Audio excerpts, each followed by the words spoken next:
არ არსებობს ადამიანი, რომელიც ერთხელ მაინც საკუთარ ცხოვრებაში თავს არ დაცემული და უსამართლობის გრძნობით შეპყრობილი არ მდგარა რეალობის წინაშე. ასეთ მომენტში ყველა ერთი და იგივე კითხვას სვამთ. რატომ მემართება ეს მე?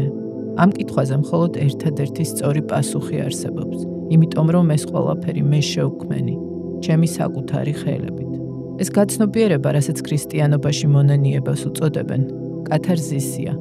პასუხისმგებლობის აღებით საკუთარ რეალობაზე, ემოციური ინტელექტის ზრდის და ცნობიერების გამოღვიძებისკენ.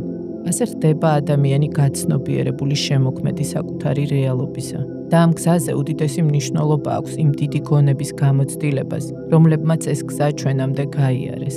კვირის წიგნის რუბრიკის მიზანი სწორედ ამ თვითშემეცნების გზაზე წიგნის სახით იმ მეგობრის შემოშველებაა, რომელსაც შეუძლია გაგვიხსნას ინტუიციური ცოდნები, გამოაშკარაოს ჩვენი არაცნობიერი სიბრძნე და გამოგვარკვიოს დაბნეულობიდან. ყოველ შაბათს შემოგთავაზებთ საგულდაგულოდ შერჩეული წიგნების წარდგენას და განხილვას, რომლებიც საკუთარ თავზე მუშაობის გზაზე დაგვეხმარებიან. რამე თუ სწორედ ინდივიდი, რომელიც აცნობიერებს პიროვნული ზრდის აუცილებლობას, პასუხისმგებლობას იღებს საკუთარ ცხოვრებაზე, რომლისთვისაც შეცნობილ აუცილებლობას წარმოადგენს თვითშემეცნება, ქმნის ძლიერ ცნობიერებას, ძლიერ საზოგადოებას, ძლიერ კოლექტიურ გონს და რეალობას, რომელზეც ჩვენ მხოლოდ ვოცნებობთ იქამდე, სანამ არ გავაცნობიერებთ, რომ რეალობის გარდაქმნის ყველა მექანიზმი მხოლოდ ჩვენს ხელშია.